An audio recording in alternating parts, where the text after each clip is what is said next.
आदित्यजींचा एक तर खूप खूप त्यांचे धन्यवाद की त्यांनी अशी पोस्ट टाकली. मी आत्ता जस्ट वाचली. काय नाही, मी आज दिवसभर हसतोय. माझ्या तोंडावर एक हास्य आहे, कारण महाराजांसाठी एक पहिली राजकीय केस माझ्यावर जर झाली असेल तर मला खूप आनंद झाला त्याचा. मी सकाळी उठल्यावर मला FIR आला आणि मला खूप बरं वाटलं की महाराजांसाठी मी पहिली केस घेतली महाराष्ट्रात माझ्या राजकीय प्रवासात. त्याच्यामुळे मला खूप बरं वाटलं. आणि विषय असा झाला की काल आम्ही दिघ्याला आणि कोपरखैरण्याला शाखे उद्घाटनासाठी गेलेलो. तेव्हा गजाननजी आमचे जे आहेत तिकडचे शहर अध्यक्ष, ते बोलले की तिकडे एक महाराजांचा पुतळा आहे ज्याला 4 महिने तो अनेक पक्षांनी आंदोलन करून तो एक बनवलेला पुतळा आहे. त्याला एका घाणेरड्या कपड्यात त्यांनी गुंडाळून ठेवलं. तर तुम्ही बघायला याल का? तर मी लगेच बोललो हो.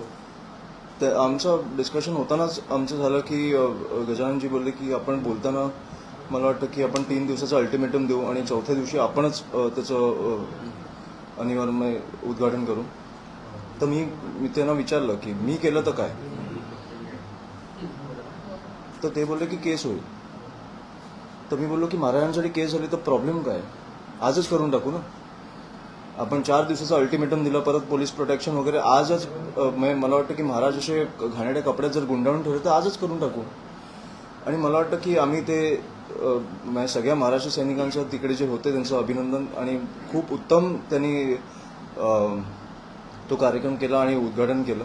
त्याच्यामुळे मला काही इश्यू नाही. माझ्या महाराष्ट्र सैनिकांबरोबर मला FIR झाला आणि महाराजांसाठी झाला पहिला. त्याच्यामुळे मला खूप बरं वाटलं. तुमच्या सहकारी पक्षात सहकारीच म्हणतो, म्हणजे तुमच्या भावानी तुमची वाटणाघण करणारे आदित्यजींचा एक तर खूप खूप त्यांचे धन्यवाद की त्यांनी अशी पोस्ट टाकली. मी आत्ता जस्ट वाचली. मी आता त्यांना भेटायला पण चाललोय. पण खूप खूप धन्यवाद त्यांचे. आणि त्यांना महाराजांसाठी मला वाटतं की प्रत्येक मराठी माणूस हा पेटून उठतो. त्याच्यात आपण राजकारण बघत नाही. आणि आदित्यजींनी असं तारीफ केली, मला खूप आवडलं. पढ़ते रहिए fight against criminal daily newspaper.